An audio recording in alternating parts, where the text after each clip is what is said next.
तो साथियों, जय हिंद जय भारत। स्वागत है आप सबका आज के इस विशेष एपिसोड में।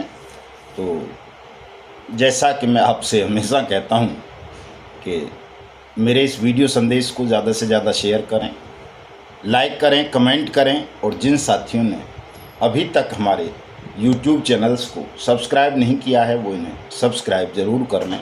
और वो इसलिए ताकि देश दुनिया तक आपकी बात पहुंच सके, आपकी ये जो समस्या है भुगतान की वायरल हो सके साथियों। क्योंकि जब तक आप इसको वायरल करने की शक्ति अपने अंदर नहीं जुटाओगे तब तक न शासन आपकी बात को गंभीरता से सुनेगा, न प्रशासन, न मेन स्ट्रीम का मीडिया, और न राजनीतिक दल। क्योंकि हम एक लोकतांत्रिक देश में रहते हैं, हमारा देश लोकतांत्रिक है। तो लोकतंत्र में राजनेता ही सबसे बड़ी ताकत होते हैं, और राजनेता केवल और केवल वोट की या जनमत की भाषा समझते हैं। और जनमत पैदा करने का औजार हमारे पास केवल और केवल सत्याग्रह है। और सत्याग्रह को प्रसारित करने का माध्यम हमारे पास केवल सोशल मीडिया है। चूँकि मेन स्ट्रीम का मीडिया हमारी बातों को उतनी प्रमुखता नहीं देता, उतना महत्व नहीं देता जितना देना चाहिए। जबकि देश की एक बहुत बड़ी समस्या है, जिस समस्या से हम और आप सब जूझ रहे हैं। देश के 42 करोड़ ठगी पीड़ित जमाकर्ता परिवार जूझ रहे हैं। लेकिन उस समस्या पर कोई भी पॉलिटिकल पार्टी, मेन स्ट्रीम का मीडिया, बड़े NGOs, बड़ी हस्तियां, कोई भी मुंह नहीं खोलता है, बोलना नहीं चाहता। चूँकि वो सब या तो खुद ठगी के कारोबार में संलिप्त हैं, या कहीं न कहीं वो ठगों से मेहनताना या नजराना वसूल करते हैं। इसलिए ठगों के खिलाफ मुंह खोलने से तमाम वो शक्तियां डरती हैं जिनके पास ये अधिकार है या वो ताकत है कि वो आपका भुगतान करा सकें। और आप चूँकि खंड खंड हैं, विभाजित हैं, कंपनीज़ के नाम पर, पॉलिटिकल पार्टीज़ के नाम पर, धर्म के नाम पर, जाति के नाम पर, वर्ण के नाम पर, रंग के नाम पर, क्षेत्र के नाम पर, और तमाम तरीक़ों से आपको खंड खंड कर रखा है, विभाजित कर रखा है। इसलिए आप वो ताकत नहीं जुटा पा रहे जिस ताकत की ज़रूरत आज हमको, आपको, सबको, हिंदुस्तान को है साथियों। चूँकि 42 करोड़ लोगों का, परिवारों का ठगी का शिकार बन जाना कोई छोटी मोटी मामूली घटना नहीं है, ये बड़ी घटना है साथियों। देश का प्रत्येक व्यक्ति आज ठगों के जुल्म का, कहर का शिकार हो चुका है, और कहीं भी बात सुनी नहीं जा रही है। इसलिए अब ये दायित्व, ये धर्म भी आप सबका बन जाता है कि आप स्वयं एकजुट हों, अपनी उंगलियों को सोशल मीडिया पर ज़्यादा से ज़्यादा चलाएं। चाय की दुकान पर बैठे हैं, किसी समारोह में बैठे हैं, या जहां भी बैठे हैं, आप इस विषय पर माउथ टू माउथ चर्चा करें। चूँकि ये भी एक बड़ी शक्ति है आपके पास, जिसका इस्तेमाल आप करेंगे, प्रयोग करेंगे, तो निश्चित रूप से भुगतान की गारंटी के अधिकार, अनियमित जमा योजनाएं पाबंदी अधिनियम 2019 का क्रियान्वयन होगा। आपके जनमत के प्रभाव से तमाम पॉलिटिकल पार्टीज़, मेन स्ट्रीम का मीडिया, तमाम सेलिब्रिटीज़ इस विषय पर मुंह खोलना आरंभ करेंगे। लेकिन ये तभी संभव है जब आप सब भी पूरी ईमानदारी के साथ इस मिशन में जुटे साथी। अपने विभाजन को दरकिनार रखते हुए, विभाजन के लिए जो लड़ाइयाँ, जो हड्डियाँ, जो टुकड़े हमारे बीच में फेंके गए हैं, उन टुकड़ों को बाद में खाते रहना, चूसते रहना, हड्डियों को लड़ते रहना। लेकिन अभी फ़िलहाल हमारी, आपकी, सबकी ज़रूरत ये है कि हम एकजुट होकर देश के 42 करोड़ ठगी पीड़ित जमाकर्ता परिवारों के भुगतान के लिए लड़ें।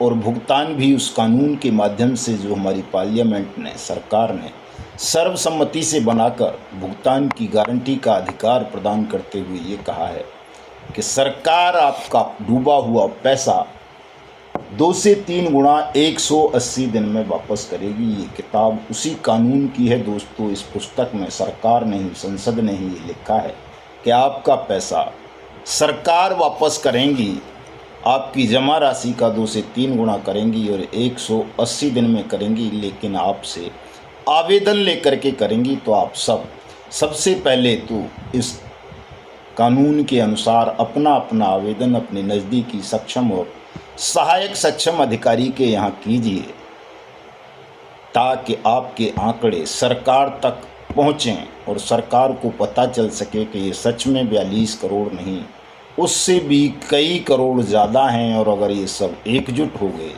या इनके मन में ये भाव चला गया कि इस कानून की अनुपालना सरकार या सरकार की कुर्सियों पर बैठे हुए लोग नहीं कर रहे, इनकी खिलाफत करो, तो कहीं ये हमारा अस्तित्व समाप्त ना कर दें। ये आभास कराना आप सबको बहुत ज़रूरी है, ये आप सबका फ़र्ज है, धर्म है, उत्तरदायित्व है साथी। इसलिए अपने इस कर्तव्य का तमाम साथी पालन कीजिए। इस किताब को पढ़िए, एक्ट को पढ़िए और इस पर चर्चा कीजिए। इसके तहत आवेदन दाखिल कीजिए। भले ही आप किसी भी कंपनी के हों, किसी भी क्रेडिट कोऑपरेटिव सोसाइटी के हों, किसी भी फर्म के हों, किसी भी निधि के हों, किसी भी एसएसजी के हों, किसी भी कॉरपोरेशन के हों या एनबीएफसी के हों, अगर आपके साथ कहीं भी 1 रुपये की भी ठगी हुई है जमा योजना के नाम पर, स्वरोजगार के नाम पर, इंश्योरेंस के नाम पर, हाउसिंग के नाम पर या किसी प्रोडक्ट के नाम पर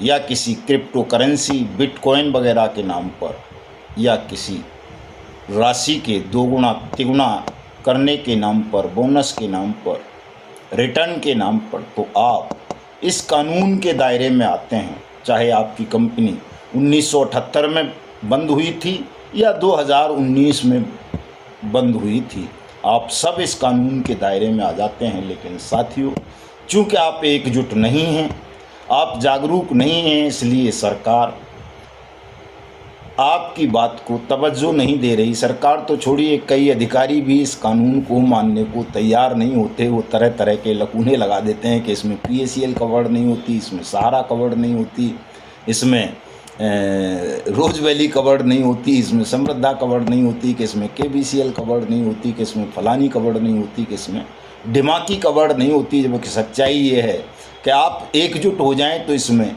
हर कंपनी, हर क्रेडिट कोऑपरेटिव सोसाइटी, हर एसएसजी, हर फर्म, हर निधि, हर कॉरपोरेशन, हर बैंक तक कवर्ड हो जाएगा। ज़रूरत केवल आपके एकजुट होने भर की है साथियों। तो अपने इस अभियान को तेज करो तमाम साथी, और जैसे जैसे ये अभियान तेज होगा वैसे वैसे आपका भुगतान शुरू हो जाएगा साथियों। हमारे कुछ साथी कह रहे थे कि साहब, जब लोगों का भुगतान हो जाएगा उसके बाद आपका संगठन क्या करेगा, ठगी पीली जमा करता परिवार। तो साथियों, केवल कानून बन जाने भर से किसी समस्या का निदान नहीं हो जाया करता। मिनिमम वेज एक्ट, न्यूनतम मजदूरी अधिनियम 1948 में बन गया था। उससे पहले मजदूरी भुगतान अधिनियम 1936 में बन गया था। उससे पहले वर्कर कंपनसेशन एक्ट 1923 में बन गया था। 1952 में ये क्या बोलते हैं, पेंशन और इसका भविष्य निधि का कानून बन गया था। चाइल्ड लेबर का बन गया था बहुत पहले। ठेकेदारी प्रथा के उन्मूलन का बन गया था 1970 में। तो क्या मज़दूरों की समस्याएं खत्म हो गईं? उनके लिए कोई संगठन काम नहीं करता आज? तो साथियों, कानून बन जाने भर से देश में ठगी नहीं रुक जाएंगी। हमें ठगी पीड़ितों के अधिकार के लिए लंबे समय तक काम करना होगा। हमें ही क्या, हमारी आने वाली पीढ़ियां भी इस पर काम करती रहेंगी, चूँकि ठगी की घटनाएं तो होती रहेंगी, आज भी हो रही हैं। आप देख रहे हो ना, तमाम कंपनी आज भी चल रही हैं। रोज़ाना खबर आती है कि जी फलां कंपनी लोगों का पैसा लेकर के भाग गई, फलां क्रेडिट कोऑपरेटिव सोसाइटी में इतने लोगों का पैसा डूब गया। तो ये समस्या अनवरत चलती रहेगी और ठगी पीड़ितों के अधिकारों के लिए आपका संगठन हमेशा काम करता रहेगा। और जब संगठन काम करेगा तो आपके पास वो तमाम चीज़ें भी होंगी जिनकी ज़रूरत आपको पड़ेगी। ये होता है साथियों। और दूसरा, उससे भी बड़ा काम आपके संगठन के पास तो ये भी तो है कि हम अपने देश को ठग मुक्त बेईमान रहित राष्ट्र राज्य के रूप में स्थापित करना चाहते हैं तो उसके लिए भी हमारा संगठन लगातार काम करता रहेगा। इसलिए किसी साथी को अपने मन में ये तनाव नहीं लाना है कि साहब ठगी पीड़ितों का भुगतान हो गया तो हमारा संगठन क्या करेगा, बल्कि आपको ज़्यादा ताकत के साथ, ज़्यादा ईमानदारी के साथ काम करना चाहिए कि जल्दी से जल्दी देश के उन 42 करोड़ ठगी पीड़ित जमाकर्ता परिवारों का भुगतान हो, उन फौजियों का भुगतान हो, उन सामान्य नागरिकों का, किसानों का, मजदूरों का, व्यापारियों का, दुकानदारों का, प्रोफेशनल्स का, जजेस का, ऑफिसर्स का भुगतान हो, जिनका पैसा इन तमाम कंपनीज या क्रेडिट कोऑपरेटिव सोसाइटीज़ में डूबा है साथियों। चाहे वो साईं प्रसाद वाले हों, सहारा इंडिया वाले हों, PHL पल्स वाले हों, समृद्धा वाले हों, गरिमा वाले हों, बाइक बोट वाले हों, साइंस सिटी वाले हों, या कल्पतरु, करम भूमि, रोज वैली, पिनकॉन, आदर्श, नवजीवन, संजीवनी, JKB, जनशक्ति, ट्रिनिटी, केमना, अल्केमिस्ट वगैरह वगैरह, जिसके भी पीड़ित हैं, आप इन सब का जल्दी से जल्दी भुगतान कराइए ताकि हम अपने अगले कदम की ओर बढ़ सकें साथियों। तो इस काम को तमाम साथी कर लेंगे। ज़्यादा से ज़्यादा इस वीडियो संदेश को फैलाइए, सब्सक्राइब करवाइए, क्योंकि जब आपका सब्सक्राइबर ज़्यादा होंगे आपका संगठन बड़ा होगा। सदस्यता अभियान चलाइए और आपके बात ज़्यादा लोगों तक पहुंचेगी तो मेन स्ट्रीम का मीडिया भी आपकी बात को तवज्जो देगा, राजनेता भी आपकी बात को तवज्जो देंगे। और वैसे तो खुशी की बात है कि 2 साल में हमारा न्यूज़ चैनल युगांतर न्यूज़ दुनिया का पहला ऐसा यूट्यूब न्यूज़ चैनल बन गया है जिसको लगभग 55,000 लोग सब्सक्राइब कर चुके हैं अब तक। ठगी के मामलों पर काम करने वाला कोई भी यूट्यूब चैनल इतनी बड़ी संख्या में उसके पास सब्सक्राइबर नहीं है। हमारा संगठन जिसमें हज़ारों साथी मेंबर हैं, पदाधिकारी हैं हज़ारों की तादाद में, तो इतना बड़ा संगठन भी दुनिया में कोई नहीं है जो ठगी पीड़ितों पर काम करके इतने बड़े पैमाने पर खड़ा हुआ हो कि देश के 20 राज्यों में हमारा संगठन है। 20 राज्यों में हम भुगतान पटलों की स्थापना करवा चुके हैं कानून के अंतर्गत। 20 राज्यों में हमारा मिशन भुगतान भारत यात्रा का कार्यक्रम लगातार चल रहा है। जहाँ मैं नहीं पहुँच पाता हूँ, हमारे नेशनल पदाधिकारी नहीं पहुँच पाते हैं, स्टेट प्रेसिडेंट नहीं पहुँच पाते हैं, वहाँ भी हमारे जिला अध्यक्ष, तहसील अध्यक्ष और दूसरे एक्टिव साथी स्वयं उस कार्यक्रम को सुचारू किए हुए हैं। ये एक बहुत बड़ी बात है, ऐतिहासिक बात है साथियों। इसको हल्के में मत लो, बल्कि इससे आपको उत्साहित होना चाहिए और उन मुर्दों में भी जान डाल देनी चाहिए जो हताश निराश हो चुके हैं और जिन्हें ये लगता है कि उनका पैसा वापस नहीं मिलेगा। मिलेगा साथियों, प्रत्येक व्यक्ति का पैसा वापस मिलेगा, प्रत्येक एजेंट को सम्मान मिलेगा, सुरक्षा मिलेगी, पुनर्वास का अधिकार मिलेगा, रोजगार मिलेगा। ये लड़ाई इतनी छोटी नहीं है, ये व्यवस्था परिवर्तन तक जाएगी लड़ाई। और दोस्तों, जैसा कि हमारे समाज की मानसिकता है कि यहाँ कोई किसी की प्रसन्नता देख नहीं पाता, आपकी प्रसन्नता पर पहरेदार बिठा दिए जाते हैं और आप अगर खुश होंगे तो दुनिया आपसे चिढ़ने लगेगी, जलने लगेगी। लेकिन हम तो इस व्यवस्था को भी परिवर्तित कर देना चाहते हैं कि हम एक दूसरे की खुशी में सहयोगी बने, एक दूसरे के चेहरों पर मुस्कान लाने का काम करें, उन मुर्दा जीवों में भी जान डाल दें, उन हताश निराश लोगों को भी ताकतवर बना दें, इतना साहसी बना दें कि वो अन्याय के खिलाफ, ठगों के खिलाफ, जुल्म के खिलाफ खुल करके लड़ सकें, बिना किसी हिचकिचाहट के, बिना किसी घबराहट के, बिना किसी भय के। हमारा तो लक्ष्य ये है दोस्तों, और ये हम करके रहेंगे, क्योंकि कोई रोक नहीं पाएगा। हमारा बिल्कुल पवित्र लक्ष्य है, सत्य के मार्ग पर हैं हम, ईश्वर का आशीर्वाद हमें है। इसीलिए दुनिया भर के बड़े बड़े विद्वान जुझारू साथी हमारे संगठन से जुड़ते जा रहे हैं। तो उन तमाम साथियों का भी स्वागत है जो हमारे संगठन से जुड़ना चाहते हैं। आइए आप सब लोग संगठन से जुड़िए, इस लड़ाई को लड़िए। हम हिंदुस्तान को ठगमुक्त, बेईमान रहित राष्ट्र के रूप में स्थापित करेंगे और देश के प्रत्येक ठगी पीड़ित जमाकर्ता परिवार का भुगतान अनियमित जमा योजनाएं पाबंदी अधिनियम 2019 के अंतर्गत कराएंगे। आज मैं बहुत विस्तार से 2 जुलाई के राष्ट्रव्यापी सत्याग्रह आंदोलन पर चर्चा करूंगा। रात को 9 बजे फेसबुक पर लाइव होकर के मदन लाल आज़ाद के नाम से मेरी आईडी है, उसे तमाम साथी फॉलो कर लें और लंबी चर्चा करेंगे, 1 डेढ़ 2 घंटे जितने भी चलेगी। चूँकि आज थोड़ा ठंडक है मौसम में, खाना भी भरपेट खा लिया है दिन में, तो कई चीज़ें अच्छी हैं। आज हम बोल सकते हैं 1 घंटे 2 घंटे अच्छी बातें बता सकते हैं एक्ट के विषय में, आपके सवालों के जवाब दे सकेंगे। तो इसी कड़ी में आज हमारे संगठन के महाराष्ट्र के प्रदेश अध्यक्ष आदरणीय दिलीप काका जी बर्वे और उनके तमाम साथियों ने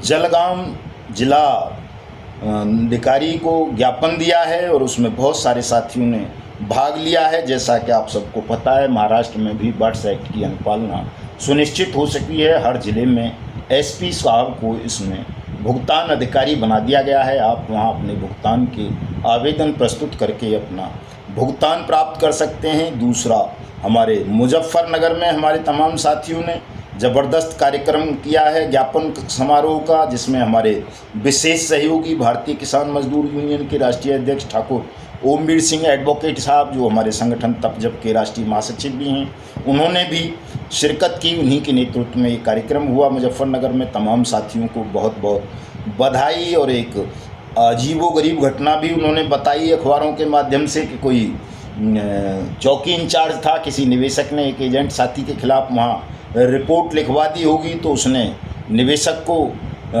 अरेस्ट करने का प्रयास किया। और जब हमारे जिलाध्यक्ष गए वहाँ उसके पक्ष में एजेंट के में, तो वहाँ जो चौकी इंचार्ज रहा होगा उसने उनको भी बंद करने की धमकी दी। और जब ये खबर हमारे साथियों को मिली तो तमाम साथी वहाँ पहुँचे और उस एजेंट साथी को पुलिस के चंगुल से मुक्त कराया और घर लेकर के आ गए और अपनी बातें प्रशासन को मनवाई कि इस कानून के तहत सबका भुगतान हो रहा है, सबके आवेदन करवाए जा रहे हैं, न केवल उत्तर प्रदेश में बल्कि पूरे हिंदुस्तान भर में। तो साथियों, कल 28 जून को लघु सचिवालय पलवल में हमारे पलवल के साथियों ने मीटिंग रखी है। जो पलवल के साथी हों वो सभी पहुंचेंगे। और इसी तरह से आज 27 तारीख को ज़िला मुरैना मध्य प्रदेश में हमारे प्रदेश महासचिव श्री पतसाके साहब जी के नेतृत्व में और जिला अध्यक्ष मदन सिंह कसाना साहब, रामबरन शर्मा जी, हंसराज भदौरिया जी, रमेश चंद्र गौड़ साहब और अन्य तमाम साथियों ने मीटिंग की है। और वहाँ भी जल्दी ही सत्याग्रह की घोषणा की जाएगी। इसी कड़ी में आज एक पत्र हरियाणा सरकार ने हमारे ज़िला अध्यक्ष करनाल नरेश जी को भेजा है। साथियों, बहुत बड़ा पत्र है। हिंदुस्तान में अब तक बर्ड्स एक्ट पर जितने भी पत्र या शासनादेश जारी हुए हैं, उन सबसे ज़्यादा बेहतरीन शासनादेश है ये। इसकी मैं स्क्रीनशॉट लेकर के लगाऊंगा या ये पूरी PDF व्हाट्सएप ग्रुप में शेयर कर देता हूँ। ये बहुत सारे पेज हैं और बड़ा विस्तृत आदेश है। इसको आप देखेंगे तो हरियाणा में सभी जगह सभी DCओं को भी सक्षम अधिकारी बनाया गया है, SP और कमिश्नर के साथ साथ। तो कार्रवाई बहुत तेज़ी से आगे से बढ़ रही है। कार्रवाई जहाँ नहीं हो रही है वहाँ भी साथी जुड़े। हमारे प्रदेश अध्यक्ष नवनियुक्त राजस्थान आदरणीय MP शर्मा जी ने अपने राज्य के तमाम तपजब पदाधिकारियों से सूची मांग ली है और वो एक्शन में आ गए हैं। और मैं उनसे अपील करूंगा कि अपने इस एक्शन को राष्ट्रीय स्तर पर भी वो प्रयोग में लाने का काम करें। इसी तरह से हमारे फर्रुखाबाद के साथियों ने आज वहाँ के DM साहब को ज्ञापन सौंपा है। बड़ी तादाद में फर्रुखाबाद के साथी उपस्थित रहे, मैं पहुँच नहीं सका। कासगंज में भी हमारे साथियों ने ज्ञापन का कार्यक्रम कल किया था, मैं अनुपस्थित रहा, उसके लिए क्षमा प्रार्थी हूँ। लेकिन साथियों ने अपने बल से ये काम बहुत बेहतरीन ढंग से कर दिया, इसके लिए वो सब बधाई और नमन के पात्र हैं साथी। और मेरा प्रयास भी यही है, सोशल मीडिया के माध्यम से भी और मैं जहाँ जाता हूँ उसके माध्यम से भी मैं प्रयास करता हूँ कि हमारे तमाम साथी स्वयं को मदन लाल आज़ाद समझें। मदन लाल आज़ाद की अनुपस्थिति में वो मदन लाल आज़ाद की तरह ही बल्कि मदन लाल आज़ाद से भी बेहतरीन काम करें। मेरा हमेशा प्रयास यही रहता है। मैं उनमें से नहीं हूँ कि किसी की तरक्की देखकर, उसकी बुद्धिमत्ता देख करके उससे चिढ़ूँ या नफ़रत करूँ या किसी को पिछलग्गू बनाऊँ। मैं तो चाहता ही हूँ कि संसार में किसी को मेरी ज़रूरत ना पड़े, वो मुझसे भी ज़्यादा बेहतर तरीके से अपने कामों को निपटा लें। मुझे खुशी होती है जब मैं देखता हूँ कि हमारा तहसील अध्यक्ष भी इतना एक्टिव हो गया है, हमारा जिला अध्यक्ष भी। जो लोग बोल नहीं पाते थे 2 साल पहले, बोलने से डरते थे, सिपाही को देख के डर जाते थे, आज वो DM के यहाँ आईजी के यहाँ, कमिश्नर के यहाँ, सीएम हाउसों में धड़धड़ाते हुए घुस जाते हैं, तो मुझे बहुत प्रसन्नता होती है अपने साथियों की इस प्रगति को देखकर, उनके अंदर आए हुए इस साहस को देखकर। तो बढ़िए साथियों, तमाम इसी तरह से कारवां को आगे बढ़ाते रहिए। हमारे प्रदेश प्रवक्ता राजस्थान ब्रजमोहन योगी जी ने भी एक बैठक रखी है साथियों 2 जुलाई को 2 बजे। लेकिन योगी साहब 2 जुलाई को तो पूरे देश में हमें राष्ट्रव्यापी सत्याग्रह करना है। मैं आज ही लेटर ड्राफ्ट करके डाल दूंगा।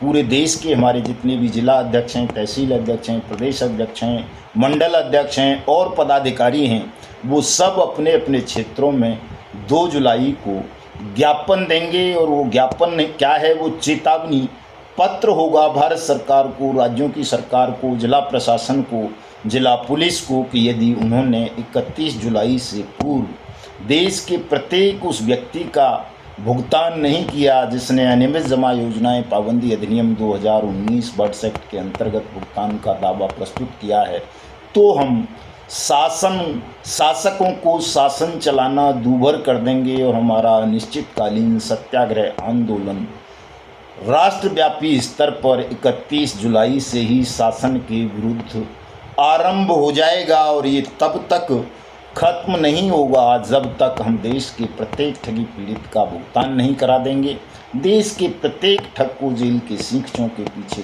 कैद नहीं करवा देंगे। इन 2 मांगों को लेकर के होना है साथियों। तो इस पर तो विस्तार से इसी विषय पर मुझे आज चर्चा करनी है आप सबके साथ। कुछ और चीज़ें सिखाऊंगा भी, बताऊंगा भी, कुछ कारण भी गिनाऊंगा आपको। तो आप सब आज रात को 9 बजे मेरे साथ फेसबुक लाइव पर जुड़िए। स्वागत है, आप सब सादर आमंत्रित हैं। जय हिंद, जय भारत साथियों।